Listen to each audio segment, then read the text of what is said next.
Welcome to the Eclectic Gamers Podcast. Today is Sunday, October 16th. This is episode 178. You're Dennis. I'm Tony. Yep. Well, you got real quiet there for a moment. I completely lost track of what I was saying. Yes. Well, you were doing the introductions, and so normally here we've got a bit of stuff We got some to go stuff through, but we often open with our introductions. So I'll let you start because you usually do. Okay. Well, I'm going to open with a correction. Really? You don't usually make corrections. I don't normally make corrections. I'll make a correction. Well, last time we were talking about the Steam Deck games that were most popular, and I'd mentioned the Disney Dreamlight Valley. Yes. As like a fantasy RPG like game, and that was wrong. Really? That is apparently Disney Mirrorverse. Oh. The game that was actually the popular one is basically Disney's take on Animal Crossing or Harvest Moon and stuff like that. Okay. It's a farming okay. sim. Okay. And that was Eric, who's been on the show with us before. Yeah, when E3 was a thing. Yeah, back when E3 existed, sent that correction to me. So I knew there was something Disney-ish. I was just wrong about exactly what it was. So thank you, Eric. Otherwise, it's been busy. Several weeks. Terra Invicta came out. Yes. Which, if you pay any attention to 4X style video games, is everywhere. I've been playing it. I've also been playing Vampire Survivors. That was on that list. Was on that list. I have that installed, but I have not. Yep. I've not played it yet. I actually have put in. It is much more enjoyable than I had thought a single stick shooter type game roguelike would be. I've been enjoying it quite a lot, and it's actually taken some time from playing Terra Invicta. Wow. Because Terra Invicta is deep. I mean, it is deep. It is like... It's almost a 5X. Well, it's more like a combination between a 4X and a grand strategy game, really. It is like... So it's like a combination between like a Civ and like a Hearts of Iron. But it's very enjoyable. I've been enjoying the heck out of it. I'm getting my pants beat in on my first playthrough. But that's standard. That's pretty standard on, I think, anything like this until you really get into it. But it is very... I wasn't sure if I would like it, so I watched a bunch of videos, and it seems like, okay, this seems like a game I would probably like. And it is. I haven't even gotten into the deeper lore of it. What's interesting about Terra Invicta is that it is basically, it is set in the modern world. When I say it's set in the modern world, I mean it starts in 2022, and an alien ship crashes, and you are basically the head of a shadowy organization vying for, I don't want to say control of Earth's response, because this is much more, you are the puppeteer behind the puppets of the countries as you gain influence over countries and fight against other shadowy entities that are trying to do the same thing to shape the world's response, because there's a bunch of different factions, and they go everywhere from Humanity First, which is your stereotypical, the only good Xeno is a dead Xeno, all the way to, on the far side, there's another group, the Servants, who see the aliens as holy divine beings who are here to free us from the human condition, and they do everything in their power to serve them.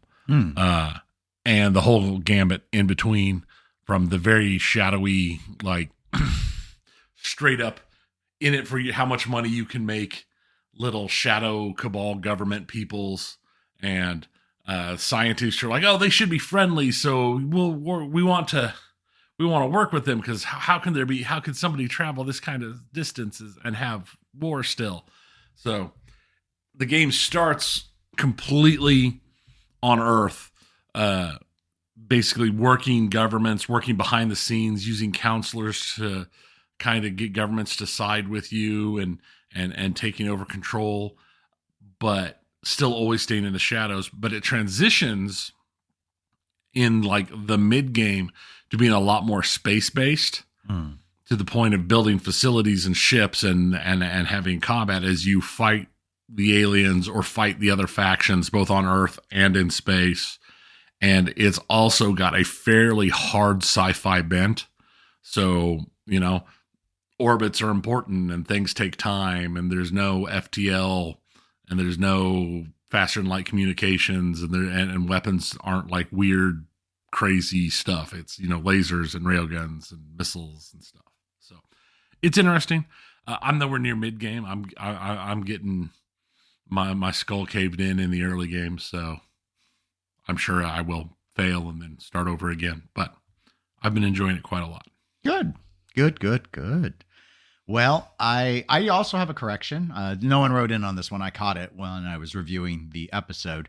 So when I was talking last time about Kojima, I misspoke and I referenced a non-existent award show I called the Pinball Awards. The Pinball Awards. Which is probably confusing a lot of people, especially because I was talking about someone named Jeff. And of course, there is a Jeff who puts together the Pinball Industry Awards. But that is not what I was talking about. I was talking about the Game Awards, which is a video game award organized and hosted by Jeff Keighley. Jeff with a G, not a J.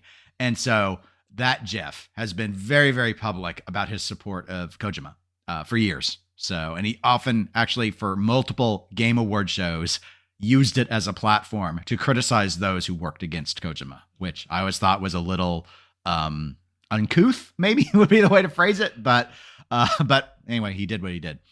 I have mostly been playing Fall Guys and the, of course, from infamous Activision-Blizzard, Overwatch 2. I was like, okay, I'm going to give it a shot. That has been an interesting, buggy experience. And of course, we will cover that more in video games.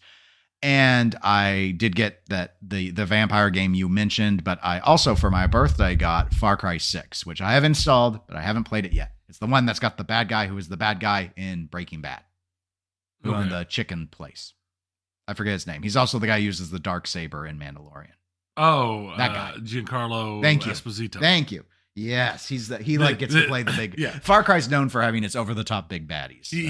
He's the guy who has the absolute most. I am the evil mastermind. I'm going to just make you weep in place stare. The stare that makes you know that you've done messed up good. Yeah, basically he's typecast. I feel kind of bad for him. Yeah. Except for the money. I mean, there's I'm sure at this point, given the high profile positions, acting roles he's being allocated, that it's probably okay. But you never know. I mean, that's one of those things. It's not. You kind of feel bad when you get like a Jim Carrey who's typecast into being comedies all the time, or with like Robin Williams, he was always comic roles. He did some that weren't. Yeah, it was. For me, it was always hard to sympathize a lot with Robin Williams because he was a stand-up. I don't remember if Jim Carrey got a start in stand-up. I think he did. Yeah. But Robin definitely did. And it's like, that's your thing. You aren't a trained actor. You're a stand-up. Now, he did have some good serious roles. He did. But he had to develop that along the way. So I understand when people go in and they bring in, like a Dennis Leary, and it's like, you're going to do comic roles, right? You're a stand-up, right? That's all you know. We're bringing you in because you have comedy name recognition. You're lending credence to our film. When you stick Gilbert Gottfried into a Lethal Weapon, it's not because he earned his acting chop. It's just because he's got a funny voice. So that was always my take. But, your mileage may vary. Speaking of mileage, since our last episode, we have had a number of patrons join our Patreon. And as I have decided would make a lot of sense to do, I wanted to thank them at the start of the episodes in the intro. And so since the last episode, we have had the following people join our Patreon. And you can all join the Patreon going to patreon.com/eclectic_gamers. And we have 3 tiers currently available, all the way down to $1 a month as the lowest. In terms of who's joined on our high support tier, that's our $10 a month tier, Josh has joined our Patreon. And then at the $5 a month, the intermediate support tier, we have had Andrew, Brett, Delt31, Haas, and Jason. Obviously, some of these are handles. And then at our basic support tier, we have had Aaron, Dylan, Go Poo Already. Sorry. Go, just do it. Do it. That's not a handle. That's Do just it. what their parents what their parents named them. Yeah. It's just like they're like, come on, do it. Jacob, Peter, Praco, Robert, Trumpanchi, and Wendelina. So thank you very much for your support. And Tony and I have been continuing to, actually, before we even started recording, discuss things to sort of, incentives or items where we may not promise them, but things that we will do Patreon only. And so we've been discussing some recording ideas of, additional audio content in particular. But let us go to the official show. And we will start, as we often do, with the pinball segment.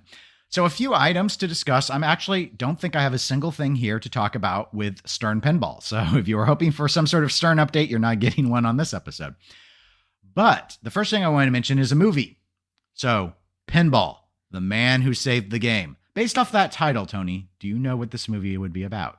I don't know. Okay. Well, since you don't know, I will explain it. It is a movie about Roger Sharp and his work in front of New York City's governing body to undo their pinball ban, which has, as time has gone along, become I don't know how much of this is true and how much of this is myth at this point, but that New York City dropping its ban has been, for whatever reason, elevated onto this pedestal that it saved all of pinball. Like I've heard that repeatedly. I'm not sure, because pinball was already alive, that was true, and that ban had been around a long time. But what I do think is true is that it was really credited when New York City dropped their ban that a lot of other cities also dropped their ban. So I do think it had a cascade effect that got pinball into a lot more places. I don't think it actually saved pinball in the same way that we think of pinball needing to be saved in the mid 80s and then again in the early 90s, that sort of thing. But regardless, it is probably the most famous story in all of pinball. So many people tie everything to this event, the shot that saved pinball, and of course, Roger Sharp, who is still active in pinball. So anyway, I've not seen this. There was a link. I was going to have it in the show notes, but it was like a live event sort of thing. It was only available in the US too. And then if you didn't do it at this certain time, it went away. So I'm assuming it will be available for normal streaming relatively soon. I guess they're kind of doing the promotional circuit thing right now, and they're doing like a live event Fathom thing going on. But anyway, just FYI, if you're interested in this and want to, they got some like serious acting chops involved in the film. So I would say I've heard good things so far, but here's the thing. I've heard it from pinball people, and pinball people were probably going to give this an A+, even if it wasn't good. So I haven't seen it, so I can't tell you if it's good or not, but the names involved with it would suggest that it would be good. But that's all I can say, because I haven't seen it. So that's all there is on that. So let's move to another, no, I shouldn't say another company. Let's move to a company. Let's talk about Multimorphic. So there was a information release from Multimorphic, as sort of a combination of manufacturing update, business update, and development update. And I do have a link to this update in the show notes for people that want to read it. But Multimorphic has indicated that their production team has been growing and their weekly yields on game production have increased. However, they also stated that they do need to hire more people to catch up to where they thought they would be in the hiring ramp up that they've been undertaking, I suppose, ever since really Weird Al came out. They have now announced that their estimated lead time on a new order would be 12 to 13 months. And as a reminder, if I am remembering correctly, I believe their last update said that they were a year out on production. So I would say that it's about the same, or they've slipped an additional month at this point. Those that have ordered multiple game kits, that was also addressed in the update. So some people have been like, okay, I want to buy a P3 and get Weird Al, but I also want to get Heist and Lexi Lightspeed, for example, all at the same time. The plan now is that they are going to get the Weird Al game shipped out first, and then a few weeks later, they would send the remaining playfields that were ordered for those that have requested multiple kits.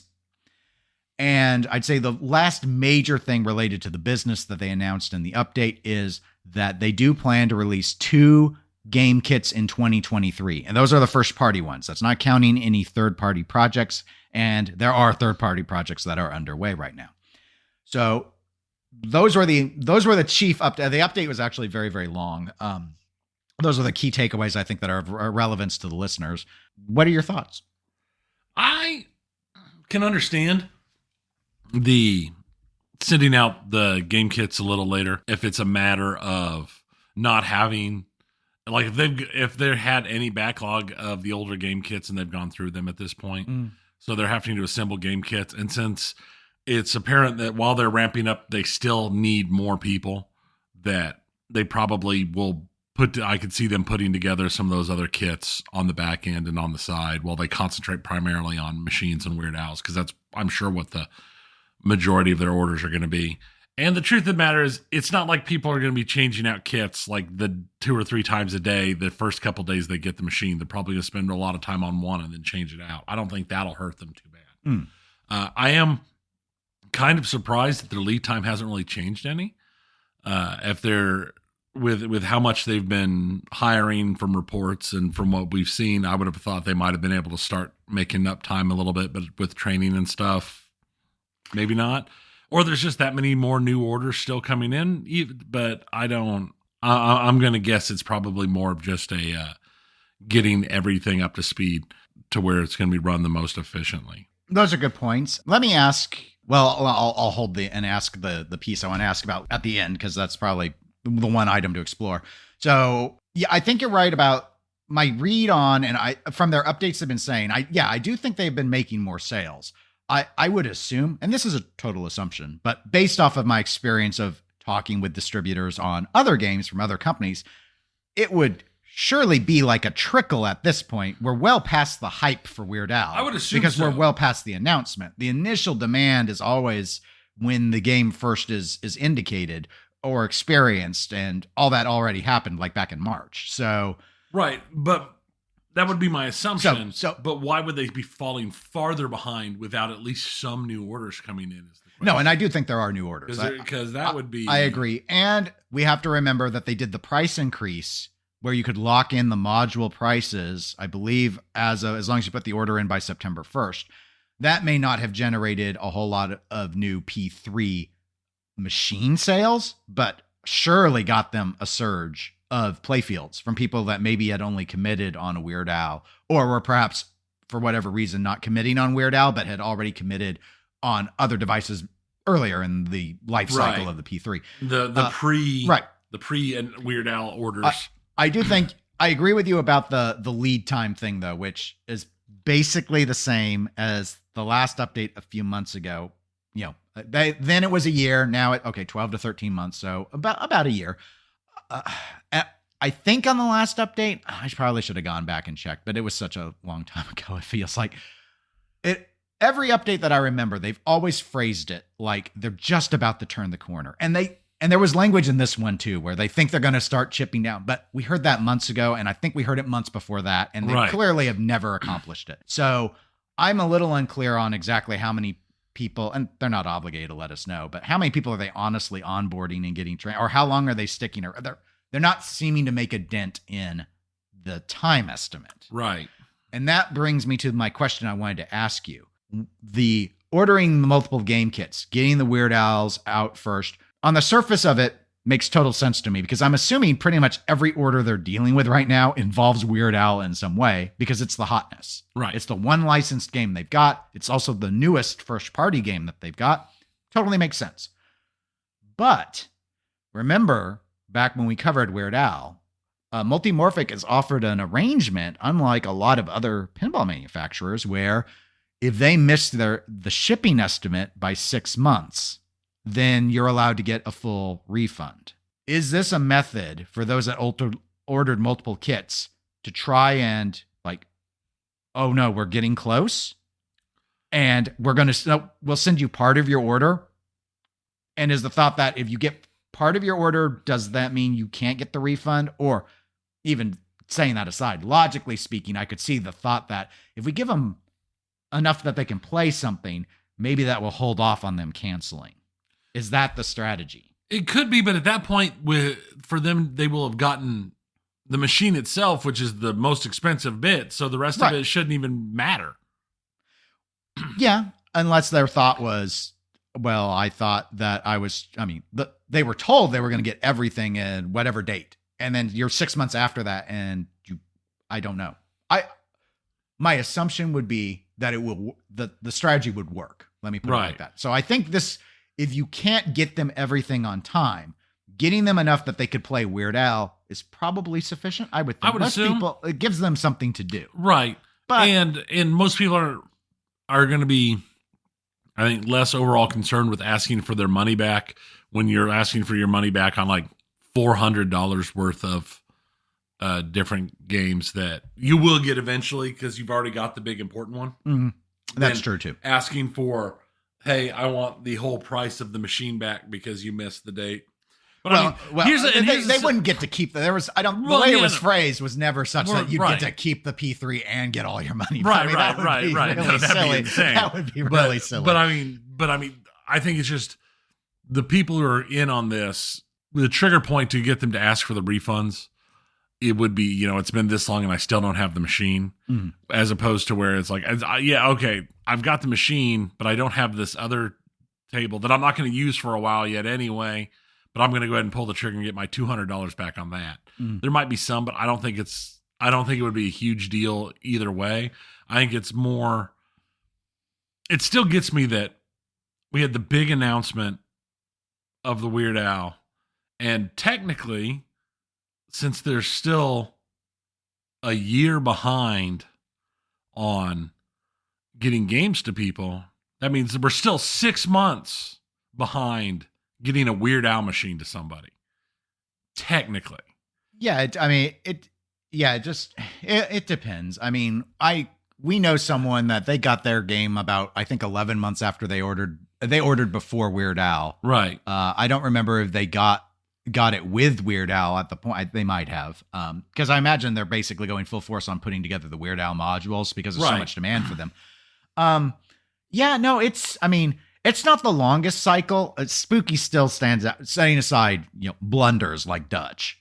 Right. Spooky going as far out as basically telling people you're going to wait 18 months from an order. That's like the furthest out I know of any kind of established manufacturer, which my own judgment obviously is a ridiculous time frame to commit someone to especially when you have to give them money first. Yeah. You have to give them a deposit and it's not refundable. But I'm not here to complain about Spooky's strategies, not in this segment at least. It's interesting. Here's a part, and again, I didn't read the whole thing. It's quite verbose, the update, but part of it's kind of a bit of a salesmanship portion, which took kind of that period of, okay, you're going to be waiting about 12 to 13 months to get something. So order now if you think you're going to be interested in these new kits in 2023 and you don't yet have a P3. So let me ask you a second question that's just kind of come in my head as we've been talking about this, though it should have come in earlier because I think it's the more obvious question. Do you think that this plan to release two game kits in 2023 is a smart plan? I think it'll depend upon I'm going to go out on a limb and say I'm going to be surprised if any of these other two kits are as in-depth as like the Weird Al kit. They'll probably be more along the lines of like the Cosmic Kart Racer type style kit. Would be my guess. Well, I mean, that had a fancy pants magnet mech. It did. I mean, it's a full, and my understanding is these are full on kits. These are not software add-ons to existing modules. These are two new modules, is how I took it. That's why I'm assuming that's why they call them game kits and not games, but. Which would make sense. And in that case, maybe it's something that they've had in line. I don't know. My thing is, I think the design section, the design and prototyping section for stuff like this would pull from a different work pool than the production section. Mm-hmm. If your designers finish designing a game and then walk out onto the floor and start, putting the modules together, you already have a problem with your layout of authority and management requirements inside your company. If that's how you're doing your day-to-day stuff. When your guy who designs your games takes time off to start hand building games, there's a problem. So there's definitely, I think there's going to be a separation there. So it's possible that there's stuff they've been working on, and that's just how the timeframes look. My guess is that they might be released in 2023, but I doubt many people will receive them unless they're so far ahead on module production compared to P3 production that they've got like module setting waiting for cabs to be finished. Right. And again, part of the update itself, it did address your point about the development cycle. And they note that there's parallel projects, there's parallel aspects to this. They're continuing with development of games in parallel with the production side, which I think is standard. With what I expect. So in terms of coming up with games, I think that's smart. I think that makes sense. I personally do not agree with the idea of releasing a new game if you are still trying to catch up on orders of the previous game, because all it seems to me is to add to backlog. I said the same thing about Stern when they had 5,000 games by their own admission behind, and I still say it with so many people waiting for Godzilla Premium, and here you are kind of trying to turn out, well, here I end up talking about Stern anyway, and you're trying to turn out get away. Bond, and people are like, what's going on when we talked all about the weirdness of the release, but the bottom line is they still have a huge backlog of games that they've not caught up on. The thing with them, though, is, as they have had it since admitted in at least one interview, there are license arrangements that are forcing their hand in some ways. And I think it wasn't until this year that they finally were able to stagger stuff enough that they skipped a Cornerstone because of the backlog. That's why they skipped the Cornerstone. Correct. I don't know whether or not these kits are going to be licensed games like Weird Al was for Multimorphic. If they are not, I, as a pinball enthusiast, do not understand why you would reveal the game if you are not yet in a place where you could reasonably, in a reasonable amount of time, get it into the hands of people. And that gets back to what you mentioned. If production's divided within Multimorphic and they've got some people who build P3 systems and other people who build modules, they might be in the place where they're way behind on P3 systems, but they're caught up on modules and the existing fan base is able to get these within a reasonable time period. In which case, the announcement makes sense. Correct. If it's all tied together and it's like this, 12 to 13 months is if you order anything, it's 12 to 13 months. I think that is too long of a window. They clearly think they're going to shave this down more. They indicate that in the update. If it's not shaved down in 2023 and it's still 12 months, I would not reveal. That would be I would be like, nope, you've got way too much stuff you're still trying to build. Yeah. But I've been very consistent about this with all manufacturers. I don't agree with the long waits, just like I don't agree with Spooky doing build runs where they have to tell people you're waiting 18 months. I think that's silly. Right. It's like if you're telling people you have to wait 18 months, you just shouldn't be selling it. You're selling too many games for what you're capable to do. Right. It's obviously beyond your capacity. And then they've made improvements to, a lot of times they've ended up coming in under. So let me not totally throw Spooky under the bus, but we can guarantee it'll be to you within 18 months. We can't tell you. It could be 17 and a half months. It could be. Anyway, look, there's not a lot of news. I got it. Okay. We had to get what we could. So there's your Multimorphic update. Let's do another company we don't always talk about every episode, American Pinball. Tony, there's an American Pinball out there. They've made hit games. Did they make a new game? Kinda. They kinda made one? Sorta? Like a new game? No, of course not. Sorry. Well, hey, Galactic Tank Force is getting a lot of hype.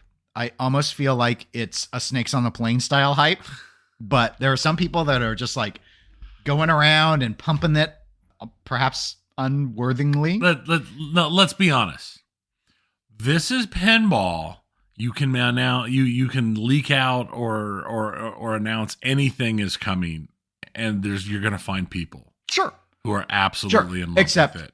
Except since it's not a license, because it's the rumor is Galactic Tank Force. We ourselves have seen the trademark claim for the name.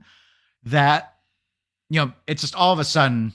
It's not a lot of people. There's just some that are just kind of like tanks in space and are just kind of going on. Yeah. This is what happens when Stern stalls out their reveal in the sloppiest thing we've ever seen in the history of the hobby. And the only other things we get to talk about are for them. I've seen sloppier reveals from other companies. Okay, I will accept that. I mean, Stern's sloppiest reveal ever. But by a lot. I mean, by a lot. Yeah. But we're not here to talk about Star. We're going to talk about Star. We're not talking about Star. All right. So American Pinball's non-reveal reveal. Okay. They have, and I have a link to an article from Pinball News in the show notes so people can read up on this because it's kind of hard to explain. Zach and I talked about this on the Pinball Show last week, and it was a bit of a struggle. I have a visual for you to help with this, which we did not have in our internal notes on the Pinball Show. But so American Pinball has announced a new classic version of Legends of Valhalla. Here's why it gets confusing. They had said there was going to be a classic version and a deluxe version. They have been building the deluxe version for a while. You and I played the deluxe version at Expo last year. Yes, we did. And it's been almost a year. We're just within a couple of weeks of a year since we got to see them. They had a number of them at the show.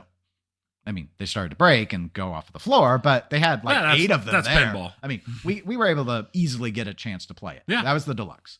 So that's the one that had the mirrored back glass, and it's got all these molded hand-painted toys on it and all that stuff. Okay. They have been slowly turning out these deluxe games since then. The unit count has been 500. I think it was 250 at first, and they upped it, and no one gave them, at least not very many people gave them grief about changing the total count, but they did. They're not all sold yet. I've spoken to distributors. If you want to get that version, you can still get that version, and you'll probably still be waiting because it's not been built. But because it's just been slow. It's been slow. Okay. Other people, production challenges have abounded in pinball. Everybody's got issues. Yeah. Everybody's got issues. Okay. So, but when they revealed all this, they had said there was going to be a classic version. So we had known there was an expectation of the classic version coming out at some point. I, as a hobbyist, had questioned if they were still going to follow through, simply because when you have a run limit of 500, and here we are a year after the reveal, and it ain't still sold out, why would you do it? Though perhaps you could move more at the cheaper price point. Right. Because if you get $T Ford, Toy Story Ford, on the CE at 15,000, maybe you buy it at 12. I don't know. I don't know. So here's the thing that's been weird. This new classic is not the old classic. That is also happening, but they renamed everything. Everything is renamed, Tony. And that's what makes it confusing. Why would you do that? Okay. So here's the new classic. The new classic, which is not the same as the old classic, is $7,400. Okay. It is the same as what the old classic was going to be. Okay. Except it doesn't come with the apron light bar. It doesn't come with the interior cabinet art. It doesn't come with the magic glass, which is like the Invisi anti-reflective glass. And it doesn't come with the shaker motor. You can add any or all of those in if you want. If you get the game with all of those already installed, that was what the classic was going to be. But that's not called the classic anymore. That's called the deluxe. But the deluxe is the limited edition. It was. But now that's called the limited deluxe. Oh my God. Even though the limited deluxe versus the deluxe has significant differences, like the mirrored back glass, the molded hand-painted shield, and the Odin main ramp, and the skull pile. Those are all flat plastics on the deluxe, but are molded on the limited deluxe. They renamed deluxe to limited deluxe. They renamed classic to deluxe, and they created a whole new classic. Why didn't they just leave deluxe as deluxe, classic as classic, and then pick a new name for something else? I don't know. Classic Light. Classic Light. Or, I don't know, Pro. Something. Or don't do it at all. Or don't do it at all. How about that? The deluxe or old classic was $8,000. So this is a $600 spread. This is executive decision. All of these different naming schemes, the Pro, Premium, LE, Classic, Standard, Deluxe, Limited Deluxe, Classic. You know what? Here we are. It's real simple. They are tier 1, which is the cheapo, tier 2, which is halfway between the cheapo and the expensive one, and tier 3 is I've got enough money that I can do anything I want version, okay? That's it. Now it works. All companies, tier 1, tier 2, tier 3. 1 is cheapest, 3 is most expensive. And if somebody comes in with a tier 4, like the special limited edition Elvira, whatever anniversaries, they're like $30,000. And the what was it? Was it the Diamond Edition Beatles that were super expensive? Those are like the tier 4 edition, the tier 4 special edition. So we can stop playing these stupid freaking name games. Nobody cares. You and I like that. That was a very good Tony rant. That should have been put behind the paywall. That was so solid. And I mean, I agree. We have before, not with such passion, but we have before bemoaned that all these companies have to be super little special snowflakes and name their own stuff weird. So it's like, hey, look, LE is the top tier normally with Stern, but it's the middle tier with JJP, and CE is the top, because of course we all abbreviate it, and CE is the top tier, except with CGC, CE is classic edition and is the lowest tier. And it's who's on first abomination. This though, so thank you for your thoughts on this. And I do agree. All of that said, AP, figure it out. As the quote from Pinball Party, which was pulled from when they had Zach Mini on. So full credit to Zach for saying, figure it out. But I'm going to do full on affected, figure it out. Because this, I don't expect anyone from any of these companies to listen to these podcasts. But if anyone from American Pinball is listening, what are you doing? Who greenlit this? Who in their right mind thought that renaming existing tiers was in any way smart? Because it is not. No. It is not. And I will often hedge, like when we were talking about Multimorphic or when we were talking about Stern and production decisions and stuff, because I have never worked for a manufacturer. I doubt I ever will work for a manufacturer. I'm not looking to work in a manufacturer. That is not my field. As a consumer, I can confirm for you, doing this is confusing. It is confusing to change names on something which honestly isn't moving enough units to warrant any of this. Now, that does bring up the question. Are they going to send original Deluxe, now limited Deluxe owners new badging to replace their now incorrect badging on their machines? I don't know if it said Deluxe on it or not. I don't remember like what the plate. I don't even know if there is a plate. I'm assuming there's a plate or something. I would assume so. It's limited, but I don't know if it just says like, 3 of 500, just like a number / number or what. I don't know. I don't know. But yeah, no, I doubt it. So let me answer your question. I doubt they will send new branding. In fact, I don't even think they're going to change the branding for the ones they haven't built yet. What's that? Take care of our customers and do the proper thing? This is pinball. I do not get. You want my just speculate? This is not rumor corner, which could be total fiction. This is total Dennis speculation. So I don't have any sources for this. I'm not saying this is true. I'm saying off the cuff. This is what my opinion, Dennis rant. Speculation is. I think that American Pinball looks here, sees Expos coming up, and they're like, holy crap, we don't have anything.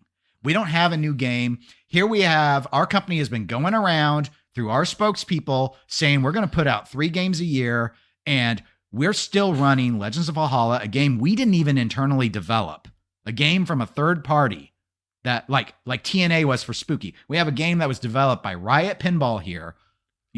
We just produce it, and it's been a year, and we haven't even been able to build 500 of them, and we don't have Galactic Tank Force ready. So we're going to come to Expo. We're going to arrange for the Europeans to let us borrow their working Magic Girl to act like we're relevant. And then we're going to turn out and announce a third tier of a game that didn't even sell out of the first tier. And we'll save a whole $600 by letting you drop a bunch of items that and per their announcement, this classic and deluxe, not limited deluxe and classic, they're not going to be available to 2023 anyway. So it's not going to be there. It's just an announcement. It seems like a distraction to me. Like, don't look behind the curtain. We don't have a new game this year. Sorry, guys. I know we've been promising that we're the next Stern, and we clearly aren't. But here, we'll talk more about this game that I'm rounding, obviously. Nobody cares about anymore. You thought the hype peak for sales on Weird Al was back when it was revealed. This is even older. No one cares anymore. I mean, I'm sure they still trickle sale like any game does. People still go and buy Deadpools from Stern too, but it's not like when it was revealed. We're past the reveal. No one cares about this anymore. They want to talk about Galactic Tank Force. But you're not going to have Galactic Tank Force at Expo, apparently, and I don't think they're getting it out this year. Wouldn't surprise me. And so given those failings, I think they're just trying to show something. The problem is this looks poorly executed to me. Like poorly thought. Like who goes in and says, it feels to me, I hate to do the deep root comparison, but I'm going to. Oh. In the sense that, not like stealing little old lady's money, but like, as all the information came out about Deep Root, what would we learn? We learned that Robert seemed to be a micromanager. Like he was making all of the major decisions and all the minor ones too. Yeah. This looks to me, that's just based off the renaming alone and the decision to do a $600 less tier and thinking that's like going to get people excited. Like one person decided to do all of this by themselves. Like, hey, let's add a third tier to this. Why? Because I want to. And let's rename it. We'll call it what we were going to call the other one. What about everything? We'll just rename all the tiers for this one game. Because it doesn't make any sense otherwise. And the closest analogy I have outside of pinball is I work in public health. We had a grant that not specific to my organization, but there was a grant for health departments in Kansas, came from the feds. The state, their announcement, their rollout of it was really shaky, like really weird. And there were things that didn't align with stuff that had been basically promised to health departments beforehand. And what I ultimately learned out, behind the scenes, super quiet, one person had worked on all of it. And that's why it was so inconsistent. They weren't checking in with anyone else to know what else was being promised and how this integrated with all our other grants and everything else. And because in some ways it looked really illogical. But then when you zoomed out and you realized someone was basically in a bubble creating it all by themselves, I could mentally like get to where they got. Like I was like, oh, okay, if I didn't do this and this and this and this and this, and I locked myself in a room, would I think this was smart? I'm like, me, probably not. But I could see the logic to it. I'm struggling even with this to see the logic here, but it's the only way I can get to it is if one person, that's what it feels like. One person doesn't have anyone telling them no. Who that one person is, I could guess. I'm not going to, but that's what it looks like. This looks amateur, very amateur. Anyway, that's my rant. Yeah, no, I think your rant has got a lot of valid points to it. This is very much and people keep talking about, oh, we're going to release multiple games a year. We're going to release multiple. You know what? Stop saying you're going to do it. Put up or shut up. When you release multiple games in 1 year, you can say, we released multiple games in 1 year. Yeah. But sitting here going, I'm planning on releasing multiple games next year. And the next year you don't release a single game. That's the exact. It looks bad. It looks real bad. It looks amateur. Yeah, it's one of those things. It doesn't give off. I think that people think it gives off the vibe. Oh, we're looking ahead and we're building and we've got plans. Well, yeah, but when you say you're going to do something, and then not only do you fail to execute on that, you fail or you execute even less than you had previously. It doesn't go. Oh no, it looks bad. It looks like you can't handle or do the job and do what you claim you're going to do. Right. And those are good points. I concur. And this is not just an American Pinball thing. We have talked ad nauseum about Jersey Jack not meeting their clearly articulated build plans, where they used to, I believe, be we're going to do 3 games a year, and then they became we're going to do 2 games a year, and it still has not happened. Maybe, we rumor cornered last week that there was a rumor they would get a game out at the end of this year, but it's rumor corner. With rumors, I mean, a rumor is something of doubtful possibility. So I would always hedge against or say it could very well just be pure fiction. Someone may have made that up and sent it to us. That's why we put it in rumor corner. But they have had spokespeople come out and say this is their plan. And I agree with you. I think it's an attempt to convey strength, to convey vision. But when you don't make it, it looks like to an outsider like me, like the plan is falling apart, and you either stay and continue to act like the plan's fine, or what I think most often happens is people just kind of ignore it and don't say anything at all.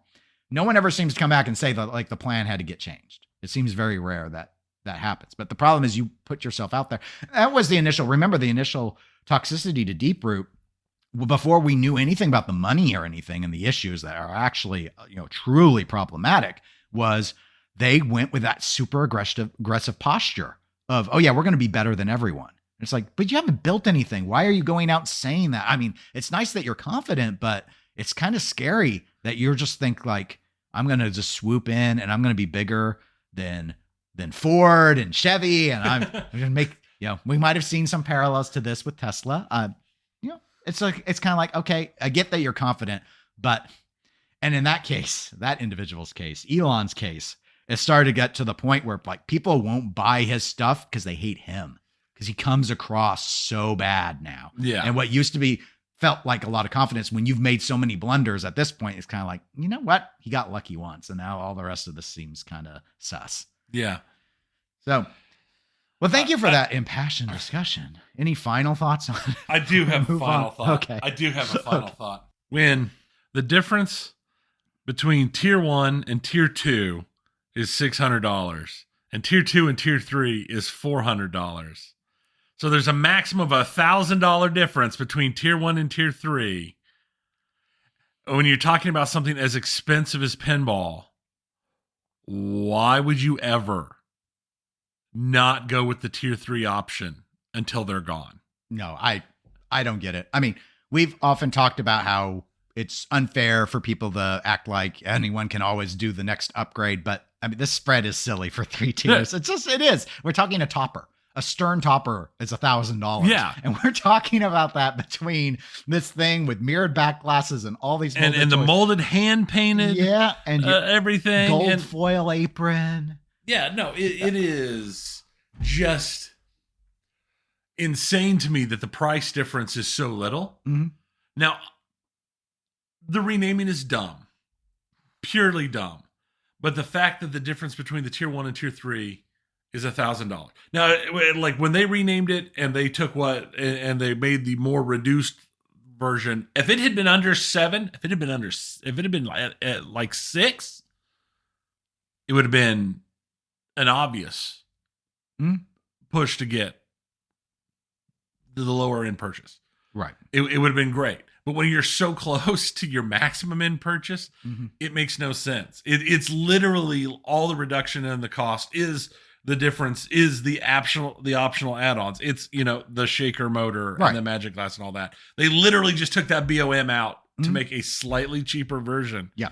But you cannot tell me that all of this hand-painted, molded, gold foil, gold powder coat, mirrored back glass is $1,000 more worth it. It just makes no sense. No, it's weird. And that's the thing.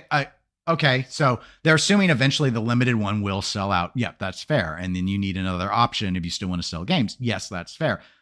I just don't understand why you're like, you know what, we need to get the price down by another $600 versus that version, which was again within $400 of the limited version. Right. And I'm like, I just don't think you did.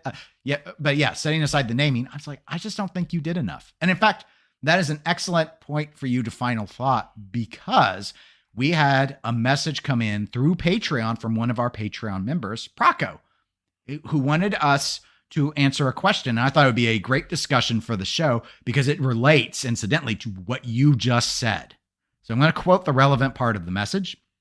And here it is.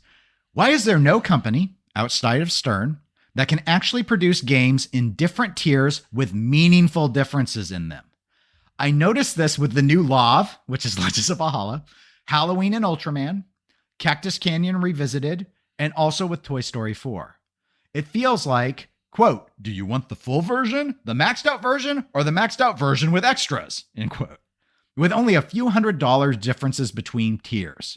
And the differences are mostly extra stuff like shaker motors or glass or cosmetics. Stern, on the other hand, does this twice with Premium to Pro, lose a few mechs, save $3,000, and Premium to Pin. He means the home pin thing. Pay half, still get a good game with a few compromises.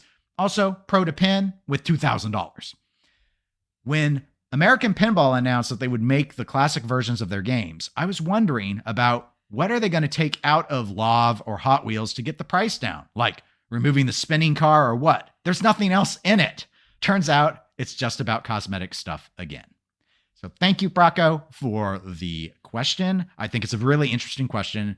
And given it just fits so well with our discussions about American Pinball just now, let's get to it, which it was the very first line. So I'll start with you, Tony. Why is there no company outside of Stern that can actually produce games with different tiers with meaningful differences in them? I think there's two reasons. Reason number one is that I feel like a lot of these companies feel like they have to have multi-tier versions of the games because Stern does. They feel like people have come to expect multiple tiers of a game. They expect to have the lower end missing a couple things, but they don't do the big missing mech changes because that would require an actual amount of design change, an actual design difference, designer sitting down and doing extra work to actually make sure that that the game is still a good functional game with certain mechs taken out and certain adjustments made. It requires more work than just changing color or removing what used to be a molded fancy thing and putting just a flat plastic there, or just pulling a toy that doesn't actually interact with anything and is just in there out and putting a flat plastic in its place. So they don't do that higher step to be the difference between like the pros and the premiums at Stern. Several of the pro Sterns, I believe, are superior to the higher levels. So several of the tier 1 Sterns are better than the tier 2 and tier 3 Sterns, period. Game of Thrones. Game of Thrones Pro, their first level of it, is so much faster and so much more enjoyable than the other versions of it. I have seen multiple people, including myself, who argue the same thing with Black Knight. The version without the upper playfield, without the extra, it's the better version. And it's a thing that I believe makes those specific games more fun in tournament play, more fun overall, but is also such a large difference in the actual tier level of the game productions. But for some reason, I don't know if it's that the other companies haven't grasped the difference, that the other companies choose not to make those changes or those quote unquote sacrifices. We know JJP did their lower edition that I don't even remember what it was called. Their new tier 1 edition. Standard. There for a while that would remove a couple little things, but there was always minor stuff that didn't, that changes, like the Wonka Vader and some other stuff. And they didn't sell nearly as well. But at the same time, even those versions of their games were more expensive than like a pro version Stern. And they're still aimed at a different group overall. I think that's the number one problem with it, is that they do it because they feel they have to. They feel that's what pinball is supposed to be at this point. There are supposed to be different tiers for your different level people. But they don't want to put in the meaningful work to make different tiers with actual major differences still functional. Actually, I think I rolled my two items into one item basically overall. So we'll just call it that. Okay. Yeah. You touched on a lot of what I would say. For me, some of it comes down to company. So, because you mentioned like JJP sort of did try this for a while with their standard editions. Some of them, like Wonka, didn't feel like they changed very much. Mm-hmm. That was often a common complaint, that the lowest end version of things like Dialed In and stuff, no one went with those because it's like they were the rarest versions. The biggest one I remember them changing was probably Guns N' Roses, which we played the standard at 403. That's what I believe they have, Right. where you don't have all the upper stuff is the same and all of that. But yeah, they didn't sell well, so they moved away from it. I think for me, there are probably 3 reasons primarily why they do it the way that they do it. First one is changing cosmetic stuff is easy. So if you're going to offer multiple tiers and they see places like Stern do it, and they see some people who, again, there might be someone who's like, yeah, I really would want to save $3,000 between Toy Story LE and Toy Story CE. $3,000 is a lot of money. So even if it's just cosmetic stuff, if it gets them the savings, okay, easy to do, and maybe it gets you more sales. So that'd be number one. Another reason why they might a lot of times only do the cosmetics is a lot of pinball enthusiasts, it's not been so prominent lately because Stern's done it for so long at this point, but there were a lot of people who were really pissed when Stern announced the Pro Premium LE and that the pros play different. There was a lot of objections, like, that's not the same game anymore. You've changed how it works. And obviously, it depends on the game. Like Guardians of the Galaxy, I don't feel it seems very different between the Pro and the Premium. But as you noted, Game of Thrones, Black Knight, Sword of Rage, they are extremely different. And your experiences can be extremely different. I know someone who, Canadian, who has Godzilla Pro. And he's had a lot of time on the Premium. He's like, the Pro is a lot harder. Like, and that's common with a lot of pros. They usually play a lot faster. Like you don't have the building diverter to farm your right ramp shot on Gigan on the Pro. The spinner shot from Mechagodzilla is smaller and tighter on the Pro than it is on the Premium. All those sort of things, stand up targets on games versus drop targets make the ball bounce faster, the plays faster. You know all of these things, right? So some of it has been when Stern did that. A lot of these other people that when pinball started to get hot again and decided to make their own companies were like, we're not going to do what Stern did to you and say, yeah, you can have the cheap version, which is a different game, an unworthy game, a lesser game. All our stuff will be minor. Like you'll give up the mirrored back glass. You won't get the shaker motor. You won't get the cool art package, or we'll pull out some of the LEDs, So there's that also. There are some people that go in and think the public didn't want what Stern did, so we're going to do it this way. Okay, which on the surface, I think, I agree with their logic that there were a lot of complaints. That said, Stern is still selling because the savings is so significant by what they do. And that's where it gets to the third point, which is really the one I feel you spent a lot of time elaborating on about the work, about doing it. It is, while it's not designing a whole new game, it is a design challenge to go through, because we have to remember it's not just changing the layout. The code versions, what the programming has to do to make the rules work, are different in Stern Premium and LEs than they are in the Pros, because the difference is like, oh, well, this has a physical ball lock. We have to detect that. We have to manage it. We have to have the software handle it. Sometimes there are different modes that are just not accessible anymore because the feature's not there anymore. So you're asking your team to develop multiple iterations, and you have to support those multiple iterations, and it all takes time and effort. So it's just, as you noted, it's more work. So I think that's why most of them do it this way, is because they don't have the same capabilities. They don't want to have to manage multiple SKUs in the same way. So why not just stick some flat plastics on, knock a few $100s off, and hope that it gets you a few more sales, versus doing what Stern does, where Stern, remember, has a huge chunk of the operator market. So they're like, we make enough money off of the pros selling to the operator market, and then all the collectors want to buy this fancy stuff. We'll go ahead and we'll maintain 2 different iterations. And then the difference between the Premium and the LE is cosmetic.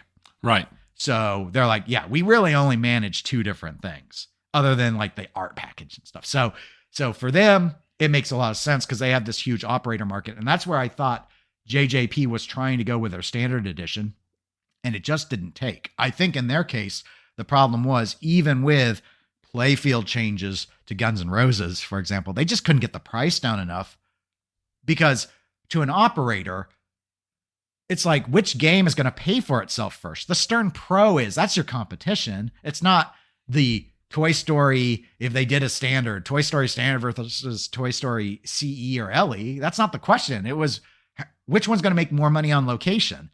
Even if the Toy Story made like, as a standard, made 10% more, it's still a better deal to buy the Pro.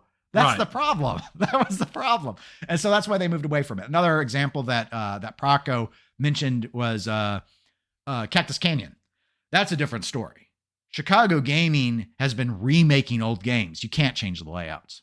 So they're stuck with basically only doing cosmetic stuff. Right. And they kind of found success by going, oh yeah, the upsized DMD thing, that really resonates. So they do that, and they do the elaborate topper thing. And that's what they're trying to do. They're trying to show that they're putting a lot of effort into, because they have to like redo the dot structure and stuff for that larger display. So that's where they're putting their resources in to try and say, this isn't just like a flat plastic difference. We're actually going to give you some mechanical stuff that we did develop, or software stuff we did develop. So they're in a bit of a different boat, because they can't go around like dropping out the physical ball lock on Cactus Canyon to save you money. Right. It just wouldn't make any sense. At some point, you've betrayed the idea that you did a remake. So I think they're in a little bit different situation. But for all the rest, yeah, that's what I think it is they're trying to figure out a way to offer different pricing. And the only easy way to do it is cosmetic. And yeah, it feels lazy, because it sort of is. But I mean, like, if you think maybe you'll get more sales by dropping a bunch of molded plastics, why not try it? Because it doesn't take you a lot of effort. And once you've developed it, it's ready to go. So that's my thought. You know what time it is now, though, Tony? It's time for Rumor Corner. Yay! Mm-hmm.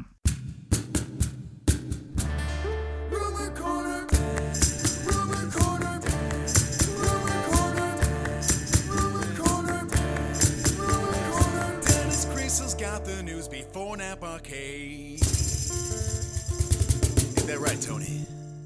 Yeah. You know what? Let's talk about American Pinball some more, Tony. Heck yeah! I got several. We haven't had enough. I've got several. And remember, you can always submit your rumors to Rumor Corner at eclecticgamerspodcast@gmail.com. So here's an interesting one. Again, as I like to remind people, even though I think it's pretty obvious, this is called Rumor Corner, but I don't want anyone claiming that I'm attributing things that are not true. It's Rumor Corner. It could be a total lie. Treat it as fiction. We don't know if this is true. That's why it's in Rumor Corner and not in the news. So here's the rumor, though, that I've heard. American Pinball purportedly has lost its cabinet manufacturer. How? I don't think they literally they're lost in the woods. It's just missing. They went out to get more wood and they got lost, and it's very sad. We here at American Pinball, we have nothing but the most bestest artisanal handmade cabinets. Our guy goes out and hunts the perfect tree to cut down to turn into the plywood needed to make yard cabinets. Okay, so thank you for that. So this is the rumor that they were outsourcing cabinet production, but now, because they don't have a cabinet manufacturer, they're actually putting the cabinets together at the American Pinball factory. And the rumor continued to claim that right now, American Pinball has just a lot of playfields sitting around waiting for cabinets so they can actually be installed. Now, I do not remember if I have ever heard who American Pinball was using for their cabinets. I would have assumed Churchill cabinets. I want to think I'd heard that. I don't know if that's true or not. So my mind doesn't remember very well. Do you? I don't know if you. I do not. You probably didn't even listen to whatever podcast I'm thinking I might have listened to that would have said it. Here's the thing. My understanding. Churchill cabinets, that's CGC. So, as we reported on last time, or maybe it was the time before, as again, reported in a Rumor Corner, so it could be totally untrue. But you know the longstanding rumor about Pulp Fiction and Chicago Gaming doing that. Correct. And we had also shared the rumor that they might actually have the game at Expo. They might actually start selling the game this year. And there was some discussion about, well, they've been busy building Cactus Canyon. What if they have, through no issues, conflicts, or whatever with their contracts, had any negative matter, but what if, in order to expand their line capabilities, they've started to refuse cabinet build projects so that they could spool up doing 2 games at once? If they were the cabinet supplier to AP and they needed those workers to start building cabinets for Pulp Fiction, it might make sense that they would refuse a contract that they normally would have accepted. I have not heard that as a rumor. This is a speculation. But regarding the rumor about AP losing its cabinet manufacturer, that would actually perhaps, because I don't know all the details, of course, but that could explain why we're getting these reports that they still haven't built all 500 Legends of Valhalla Limited Deluxe if they don't have cabinets for them. Yeah, no, that would definitely make sense. That would definitely be something that would slow them down substantially. Maybe it impacted Galactic Tank Force. I don't know. The only thing I want to know is, are you retained? Yeah, okay. I'll go. Yeah, I am this time. Okay, good. All right, video games, Tony. Video games. The vacation is over. We're once again going to be talking about Activision-Blizzard and their sexual harassment lawsuit. Oh, wait, no, we're not. No, we're not. Oh, good. Oh, we're talking about the new sexual harassment lawsuit. Say what? That is coming out about them. They have had a new complaint filed by a former employee that is directed not only at Activision-Blizzard, but it directly names the employee's former manager. There are a lot of particulars in this lawsuit that are out there. People can find it pretty easily online if they want to. The interesting things that I have seen are that Activision-Blizzard did do an investigation and did terminate this manager after the complaint. 10 days after the complaint, actually. Okay, so it's fast. So it's fast, which was just after the initial lawsuit and all the initial reporting had come up. So there was a big focus on them. On the other hand, there are reports that was the second complaint and the first one was ignored. But what I find most interesting in the particulars here is that in addition to the whole normal punitive and emotional damages and all of that stuff, it includes a request for the removal of Bobby Kotick as CEO. Wow. Specifically named in the suit. So they actually have a structural change in the lawsuit that they're requesting for relief. Interesting. So, interesting. We'll see how any of this turns out. But the fact that there's a new one in there and it's kind of a rough one with some interesting things, it'll be different. Luckily, absolutely no other issues have happened with Activision-Blizzard at all. Because they've had a pretty big game come out. Except for Overwatch 2 had kind of a rough launch. Yeah. I mean, There are where do we even start? There are a lot of people that are upset because it's using their new what did they call it? Their new SMS Protect system, which is requiring players to install to put in their mobile phone number to respond to SMS texts to prove that they're the real person for tracking for playing. This has a lot of people upset. They upset to the point where they have done a partial rollback of the system for legacy players. So people who played Overwatch prior, who had played anytime since the 9th of June of 2021, they don't have to use the SMS system. Everybody else does. And this system is also fully in effect for Call of Duty Modern Warfare 2, Call of Duty Warzone 2, and is, from the sounds of it, the current Blizzard plan going forward for any of the free-to-play segments of their games to help prevent cheating and people who've been kicked off from just creating new accounts. Right. Because in addition to you having to have a new phone number to come in, they have restricted it so that prepaid phones don't work. So if you buy a burner phone and try to put in, nope, doesn't work. They won't accept it.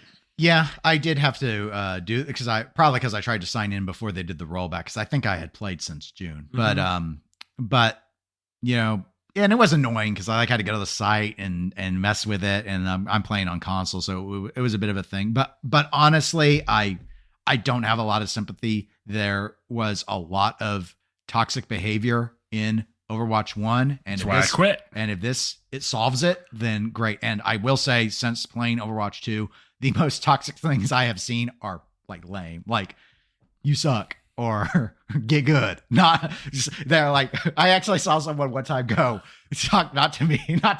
They were in there, and we had a Sombra player, DPS player, for those that don't know, and she was awful. Whoever was playing, I mean, they were like wood tier bad. It was bad. And the Reaper, whoever, the other DPS we had on the team just says in the chat, Sombra, ... And then the Sombra person goes, what? And because we don't have the mics on, you're not hearing anyone talk unless you want to. That's all. You have to choose to toggle it on. He goes, your damage. Look at it. And she switched. And we won. And so it worked. I was like, the system works. The system works. It works. Awesome. Because my biggest thing wasn't even like, the nasty chats and stuff through the console.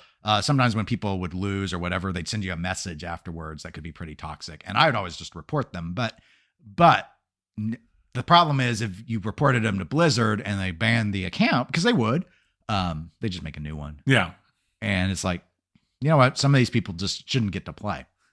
And so if you make poor decisions, you get punished. So I agree. It was annoying to mess with the SMS protect system. However, I will say that the environment so far that I've experienced with Overwatch is a lot better than what I remember from Overwatch 1.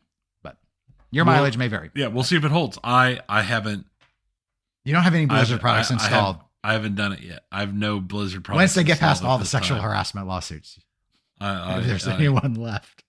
Yeah, I might. I mean, I'm interested. I'm definitely interested. Well, there've been some other bugs. So there's been plenty of other bugs. Let them suss some of this out. Yeah. There've been some issues. I wouldn't get their battle pass until they quit putting me in queue. Because I was in 2,000 player queues the first few days. I don't know if that's in your list. It is because they had massive queues because they were simultaneously fending off two separate DDoS attacks. On their servers through that first weekend. Well, that first weekend was just like, I might fire it up, do something else, get in an hour later and play 2 games and go to bed. Yeah. I talked to a couple other people who had wait times where it was literally like they watched a Lord of the Rings movie from when they signed in to when they actually got to play. So that's rough. Yep, that's rough. That does seem to have been resolved at this point. Yeah, but it was bad. That first weekend was basically impossible. And they also had another bug going on where there was like an auto purchase bug where the UI would mistake your typing in the chat window as commands if you were in, say, like if you were going through the hero gallery and looking at outfits. But you popped up the chat window and you were talking to one of your friends, it would assume you were attempting to buy it. So it would just buy whatever you were doing and wouldn't let you cancel.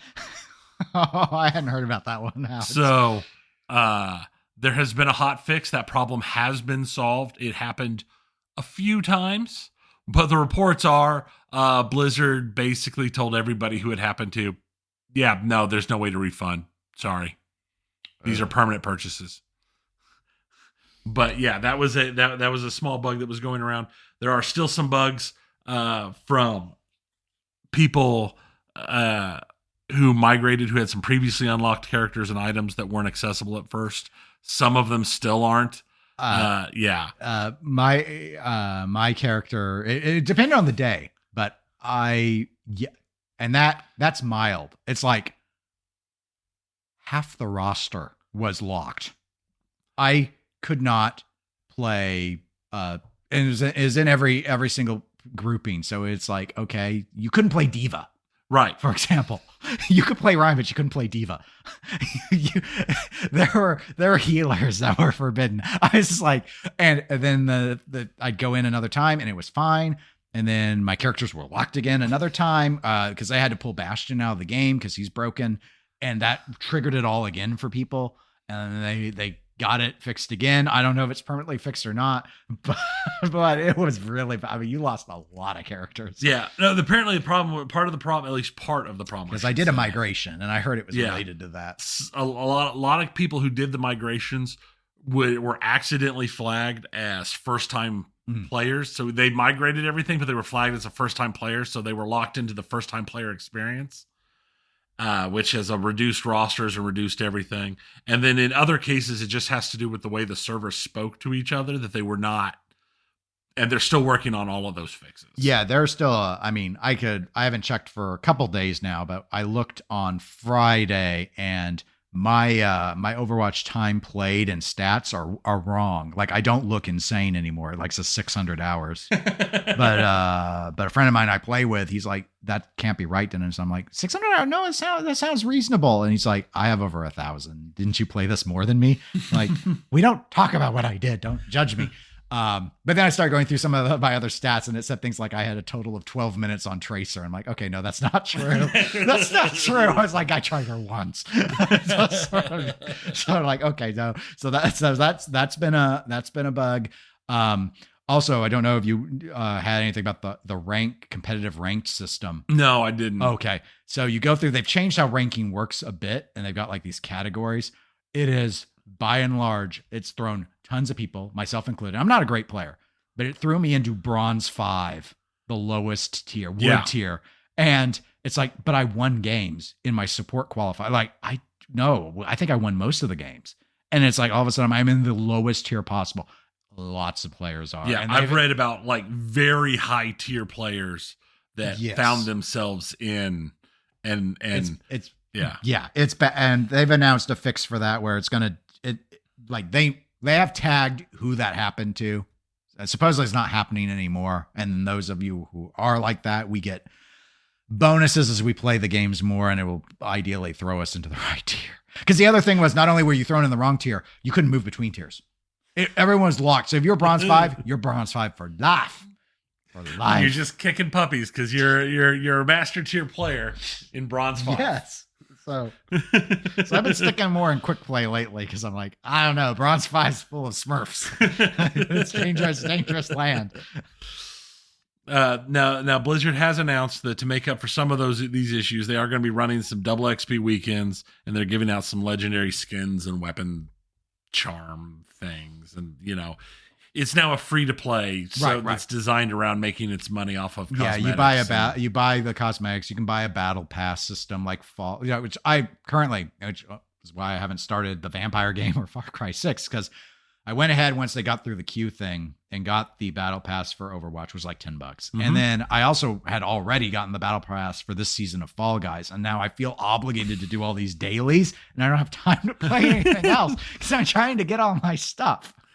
I'm trying to work my pass. I'm like, I'm going to get my money's worth. Sunk cost fallacy. That's right. I got to earn it. And then I spent like hours yesterday working on my weeklies in Overwatch. So that every 3 you do, you get a weekly tier, and that's the only way to earn the in-game currency without buying it is weekly challenges. Okay. But the way they've done it is it's an inverted pyramid. So every weekly you do actually earns you less. So there's less incentive to get them all. Like if you get 3, you get most of it. If you do 6, you get a middle amount, and then you get a little bit more if you do the last 3. And they're always 9 every week or whatever, or however they've got it tallied up. And it's like someone said, made a joke on Reddit, and they're like, yeah, when you spend 6 hours grinding out those last few weeklies and then realize that it had a grand total value to you of 85 cents. I was like, that's how much those credits would have cost you in the store. So it's like, you know what? Maybe just buy them. Maybe just, if you really care, maybe just buy them. Maybe just, whatever you can afford. Yeah. Maybe it's easier to afford the time than it is to afford the 85 cents. Yeah. Yeah. I don't, or you enjoy doing it. So would be the other thing. I'm trying to, if I didn't have so many shows to watch, I'd spread it out a little bit more. But I have been enjoying it a lot more than Overwatch 1. Part of it's just finally having some new maps and characters to play with. It's like a new game. Yeah. So, and there's no more 2CP. So, which is good. You don't get stuck with Hanamura and be like, oh, I'm never going to take point B. Yeah. I mean, that's good. And I've seen I've heard that the new character is fun. Well, they have several. There's Kiriko. There's Sojourn. They have Junker Queen. Specifically, Kiriko is the one I was hearing is a lot Kiriko's of fun. annoying. She's not fun. Okay. Oh, she just throw knives and not heal you enough. Hate her. Have you seen her cinematic? It is. I did. Her cinematic is great. I was like, it's about time we finally had some. The only thing that makes me sad now, because I watch the cinematic, is I think when she ults, every one of you, and this won't make any sense to the listeners who haven't seen the cinematic, go see the cinematic. Your whole party should immediately pull out fire axes and just start screaming and running at people and just choppy chop chop like the hammer from Mario, from Donkey Kong for the barrels. Yes. Yeah. But you all should scream like demon scream, little girl demon scream enhanced by the power of the fox. It was so good. It was. That cinematic was so good. It was great. So that's what I want. I was like, where's my fire axe? I've got Fox Rage. I need a fire axe. I quickly moved it towards one of my favorite of the Overwatch cinematics, which is saying a lot because their cinematics have always been really good. Their cinematics for Overwatch have been amazing. They've always been. I might actually say my least favorite thing after them announcing Overwatch 2 was coming out was no more cinematics. Yeah, there's been a break of cinematics for because they're a lot of fun. Several years. Yeah. Yeah, but, that one in 2019 was the last that I know of till now, till Kiriko. So it was very good. Okay, we'll move on. Yay. Now we'll talk about TwitchCon. TwitchCon with the ball pit of death. I heard there was like a ball pit that broke people's arms or something. Did you hear about the ball pit? I did not hear about the ball pit. I don't know. There was like an adult ball pit. I did hear about. I don't know. There was bad things. I heard a lot of bad stuff about some really crappy streamer behavior. Oh, what a shock. Yeah, what a shock. Like people leaving and finding streamers like live streaming while laying on their cars when they get out to the parking lot and then being mad when the person's like, I want to leave now. Can I take my car? And yelling at them and because I streamer trash. Yeah, streamer trash. I only have one primary thing I want to talk about TwitchCon because it came up in their big thing, their big conversation. Twitch's chief monetization officer was there and talked more about the 50-50 split. Oh, we addressed that last episode. Yes, we did. After it came up, he had said that they looked at the 70-30 split across the board and said that it would not be viable for Twitch in the long term.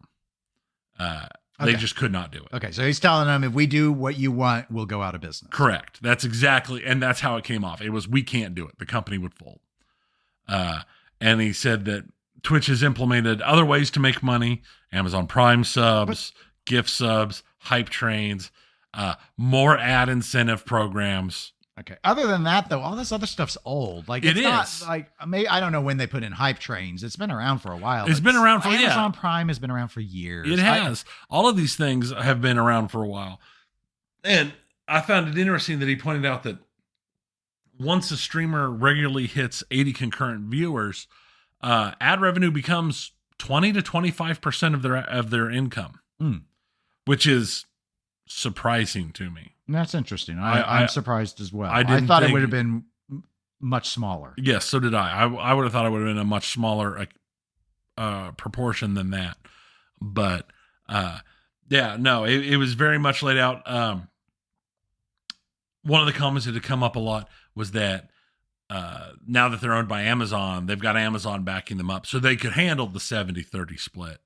And he said in the thing is like, we have to be financially successful on our own. Yeah. Okay.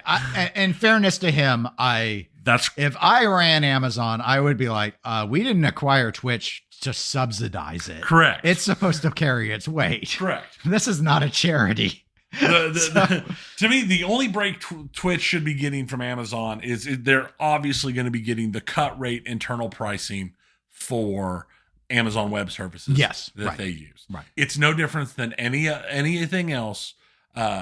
If you sell something to another portion of your company, obviously you don't just give it to them for free. No. There has to be money that goes back and forth. Right. But it is almost always, if not at cost, barely over cost. Right. I mean, if you work for a city, you are not, any billing that comes out for like water from the water in the city is not going to be the same thing that people in the houses pay. It's going to be at cost because you're doing it both ways. Same thing with the other. Same thing with it. Of course, there's not going to be there's going to be, you're going to make it even. You're not going to, the other group's not going to subsidize you. That just makes total sense. So I just thought it was interesting. There is no way that was the final nail in the coffin of this 70-30. As long as YouTube and Google are 70-30, people will always bring this up. This is always going to be a Twitch thing. I don't fault them for that. It's the right comparison because that's what the competition is doing. The thing is, it's not, I mean, I don't envy Twitch's position either. I think actually they've been, especially compared to like what we see in pinball, I think they're really being honest about this. I really do think that if they did 70-30, they would struggle to survive. Yeah. Amazon would be like, we are going to cut you loose. And if you stood alone and you didn't get this discount on our web hosting anymore, you'd go out of business. Yeah. And the challenge at this point, though, is because of what the other companies like YouTube are doing, I feel that Twitch longer term needs to be trying to brainstorm a way to get the percentage up higher. And that means coming up with some other monetization structure or something to incorporate into the system.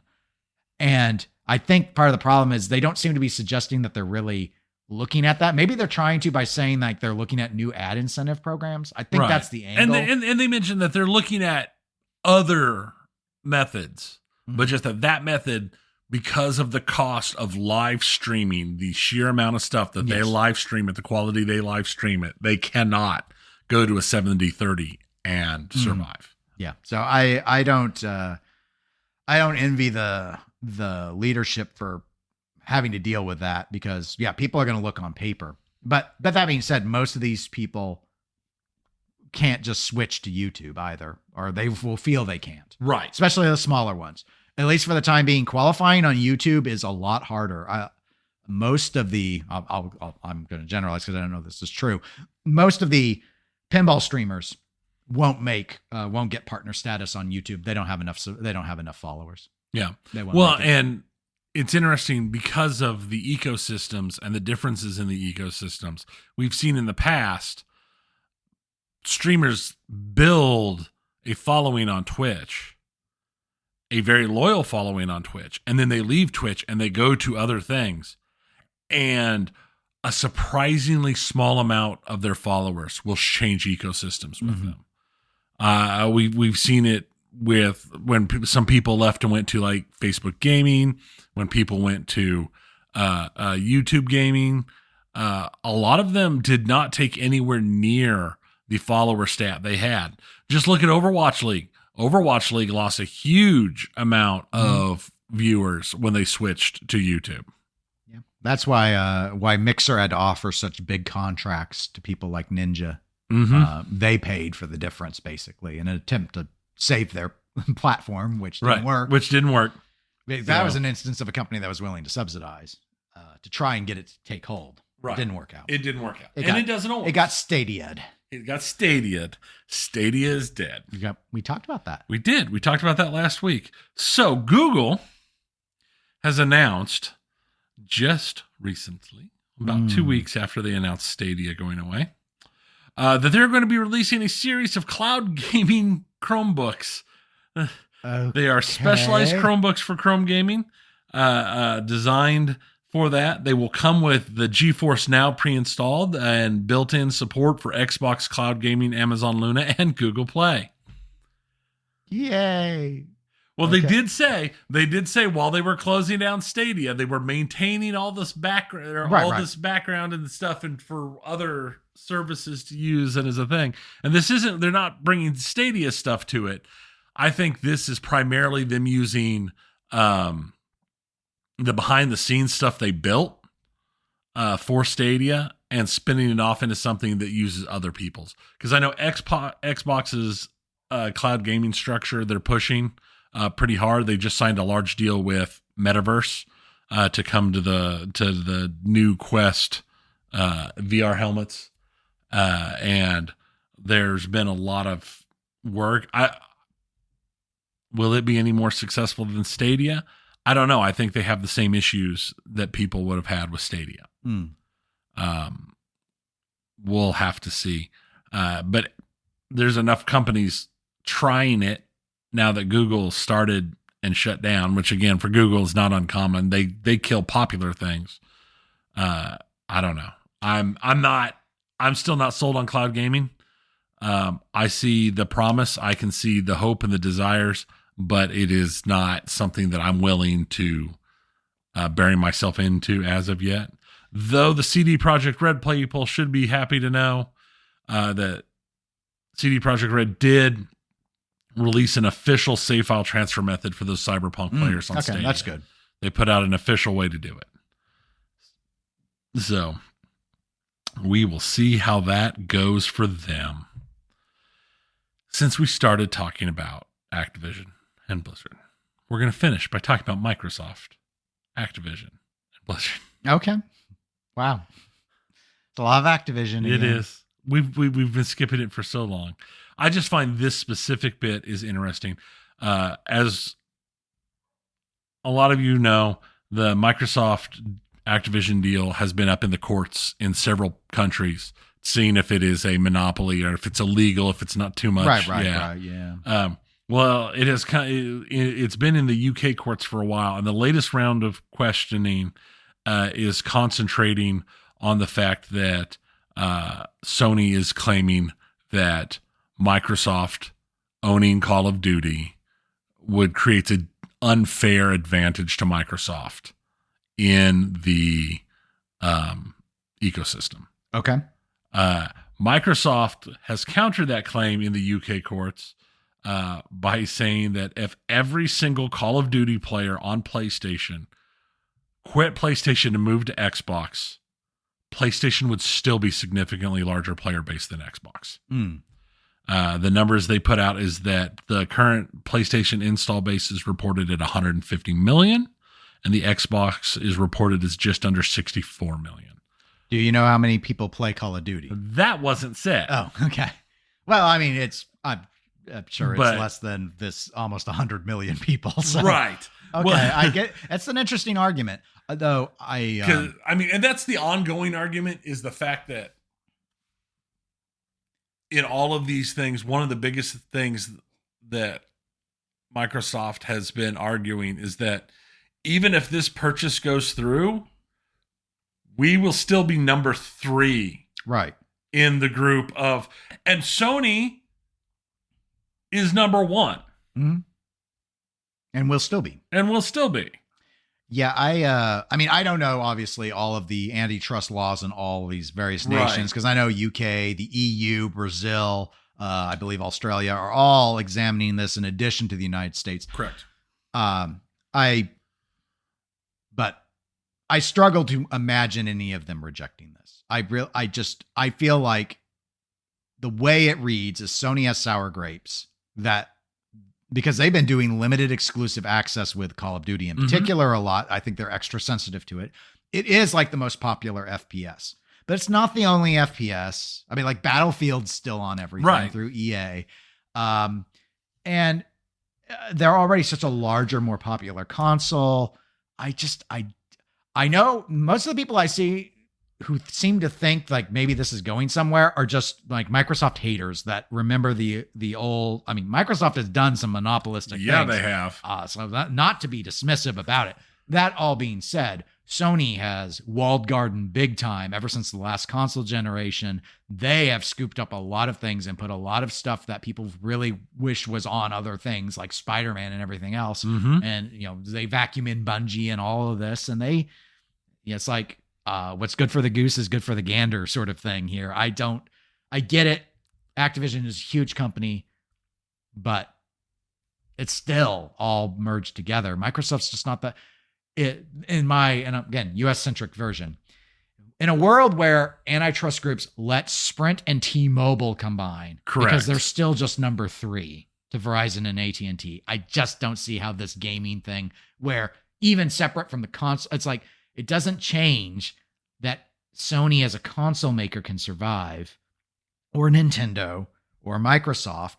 And then there's so many independent game publishers. It's just not a monopoly. The landscape is not, we see more monopolistic behavior in the wristwatch world with Richemont and Swatch and Seiko and LVC or whatever they're, LVMH. They're like the biggest ones that control most of the brands. There's still a bunch of independents. So it's not really monopolies. It's, I just think they're mad and they're trying to stop it, and the government should review it. This should be subjected to review. So I agree that these reviews need to happen. I just don't see how Microsoft doesn't get to have it. I have a hard time seeing it being denied. I 100% would be in complete and utter shock if it was denied in the United States. I just don't. And if it's going to be approved here, I mean, maybe they restructure it a little differently elsewhere, but if they can do it in the US, they're going to do it. Right. They're going to buy it. So that I mean, they're both, there's no way I think that it stopped. It's just an interesting set of arguments. It reminded me of early on in it might have been the US side, where in one of their letters, Microsoft did my point about Call of Duty versus like Battlefield or any of the other FPSs, where it sounded extra salty or extra cruel versus what they meant. But Microsoft saying Activision-Blizzard doesn't produce anything unique. It's like, true. No, every genre that they do is available through some other company. Yeah. It made it sound like they were super uncreative, which wasn't their intent. But it was just sort of like, because all the gamers were like, yeah, you know what? Yeah, they are uncreative. They just might not necessarily they aren't unique. They're dumb. They're dumb. I mean, there's stuff that's available. They might not be as good quality, but in some cases they're better. You just never know. So. It's an interesting thing that is still playing out. That's all I got in video games. Okay, well, then we made it to the end of the episode yet again. So, folks, if you want to reach out to us, you can always email eclecticgamerspodcast@gmail.com or go to facebook.com/eclecticgamerspodcast and use the messenger tool there. We are on Twitch, Twitter, and Instagram as eclectic_gamers. And we should be back in a couple of weeks. As a reminder, Tony and I are not going to Expo in Chicago, so do not come and say hi to us because that won't be us. It won't be us. It'll be an illusion. Don't fall for the illusion. Don't fall for the limited classic deluxe versions of us. Only the true real people, which won't be there. So that's that. Yeah. No. All right. Until next time, I am Dennis. I'm Tony. Goodbye, everybody. See ya.